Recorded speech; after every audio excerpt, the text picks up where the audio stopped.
योगी आदित्यनाथ के खिलाफ बीजेपी के मंत्रियों और विधायकों ने मोर्चा खोल दिया है। बता दें कि बीजेपी के ही विधायक योगी पर जमकर हमलावर हैं। विधायकों और मंत्रियों का कहना है कि कई ऐसे काम हैं जो हमारे सीधे अधिकारियों से कहने पर भी हो जाने चाहिए, उनके लिए हमें लखनऊ जाकर मुख्यमंत्री से कहना पड़ रहा है। अफसरशाही के सामने जनप्रतिनिधि बेबस हैं। वहीं मुख्यमंत्री से शिकायत करने पर भी कोई कार्रवाई नहीं की जा रही है। इसका तो यही मतलब है कि अधिकारी मुख्यमंत्री की भी नहीं सुन रहे हैं। अधिकारी के रवैये से बीजेपी विधायकों में असंतोष बढ़ रहा है, लेकिन विधायक खुलकर बोल नहीं पा रहे और योगी सरकार की अफसरशाही के आगे बेबस नजर आ रहे हैं। आपको बता दें कि पुलिस का भ्रष्टाचार बढ़ रहा है, चारों तरफ अशांति का वातावरण है। वहीं ऐसा ही लगातार चलता रहा तो आने वाले दिनों में जनता के मन में सरकार को लेकर और भी असंतोष बढ़ जाएगा। आने वाले दिनों में जनता सरकार को लेकर विद्रोह करने पर उतर आएगी।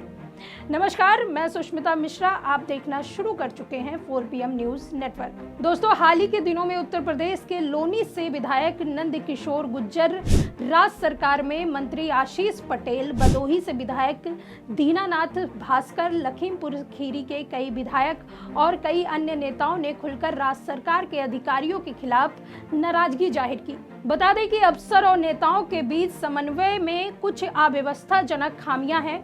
अधिकारियों के जो पद सीधे जनप्रतिनिधियों के अधीन हैं, वहां अधिकारियों को जनप्रतिनिधियों की सुननी ही चाहिए, लेकिन ब्यूरोक्रेसी के ऐसे पद जो पूरी तरह स्वतंत्र है, वहां अधिकारियों को स्वतंत्र रूप से ही काम करना चाहिए। यही समाज व्यवस्था और सरकार के लिए ठीक है।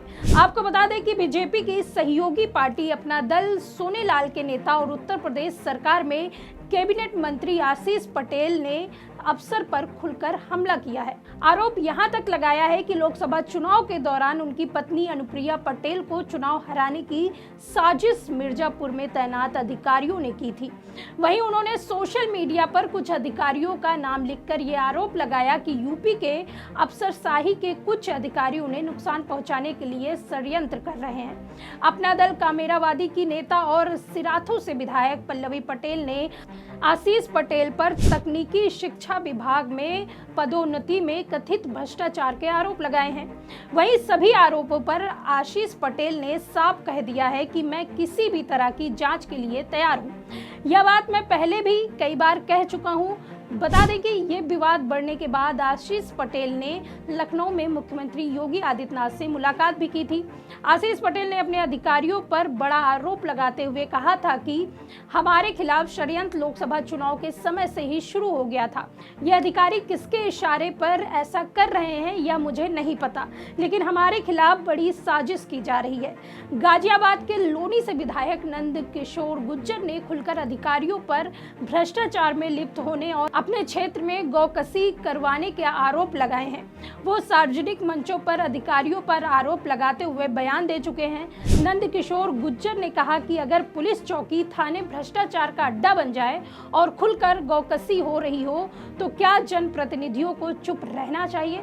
हमने माननीय मुख्यमंत्री से कुछ अधिकारियों को हटाने के लिए कहा, लेकिन मुख्यमंत्री हमसे वादा करके भी उन्हें हटा नहीं पाए।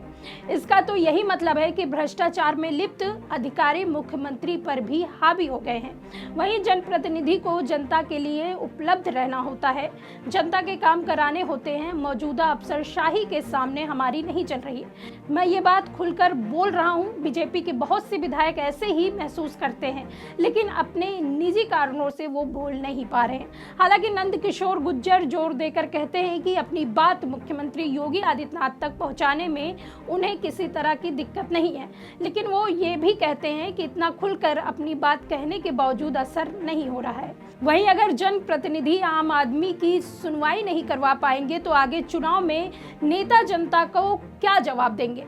आपको बता दें कि भदोही से विधायक दीनानाथ भास्कर ने एक YouTube चैनल से बात करते हुए पुलिस अधिकारियों पर भ्रष्टाचार के आरोप लगाए थे और कई शीर्ष अधिकारियों का नाम लेते हुए दीनानाथ भास्कर ने दावा किया था कि रिश्वत न देने पर पुलिस ने लखनऊ के अधिकारियों के इशारे पर एक अभियुक्त पर गैंगस्टर की कार्रवाई की और जेल भेज दिया। सत्ताधारी बीजेपी के विधायक दीनानाथ भास्कर ने आरोप लगाया कि पुलिस पैसा न देने पर गैंगस्टर एक्ट लगा देती है। हालांकि उन्होंने अपने इन आरोपों के समर्थन में कोई सबूत पेश नहीं किया है। उन्होंने इस कथित भ्रष्टाचार में लिप्त अधिकारियों के नाम भी नहीं लिए। वहीं दीनानाथ भास्कर के आरोपों पर यूपी पुलिस या सरकार के किसी प्रतिनिधि ने कोई प्रतिक्रिया नहीं दी है। दीनानाथ भास्कर ने भ्रष्टाचार के मौखिक आरोप तो लगाए हैं, लेकिन उन्होंने इस संबंध में कोई लिखित शिकायत नहीं की है। वहीं भारतीय कानून के तहत भ्रष्टाचार के खिलाफ कानूनी कार्रवाई के विकल्प मौजूद है, लेकिन उसका पालन नहीं हो रहा है। सभी अधिकारी भ्रष्टाचार में लिप्त हैं। वहीं ये पहली बार नहीं है जब बीजेपी के नेता ने अपनी नाराजगी जाहिर की है, लेकिन बीजेपी नेताओं और विधायकों की नाराजगी का असर किसी बड़े नेता पर भी नहीं पड़ता, ना ही योगी जी को कोई फर्क पड़ता दिखाई दे रहा है। सरकार चुनाव और महाकुंभ में व्यस्त है और आला कमान को महाकुंभ में आने का न्योता दे रही है। ऐसे में सवाल उठता है कि सरकार का ध्यान आम जनता पर क्यों नहीं है, अफसर आम जनता को क्यों नहीं सुन रही है और आम जनता की कहीं भी सुनवाई क्यों नहीं हो रही है। सरकार अफसरशाही पर विराम लगाने पर लगातार विफल साबित हो रही है। चारों तरफ सरकार की उदासीनता के चलते त्राहिमाम मचा हुआ है। युवा बेरोजगार हैं। प्रदेश सरकार लगातार रोजगार देने में विफल साबित होती रही है। पेपर लीक सरकार का सबसे बड़े एजेंडे में शामिल हो गया है। महंगाई ने पिछले 10 सालों का रिकॉर्ड तोड़ दिया है, लेकिन सरकार का पूरा ध्यान मंदिर तलाश करने में लगा है। वहीं अब देखना होगा कि सरकार मंदिर खोजो अभियान को छोड़कर कब जनता के मुद्दे पर ध्यान देगी, या तो आने वाला वक्त तय करेगा। इस खबर में फिलहाल इतना ही। ऐसी ही तमाम राजनीतिक खबरों के लिए बने रहिए 4PM न्यूज़ नेटवर्क में। मैं सुष्मिता, नमस्कार।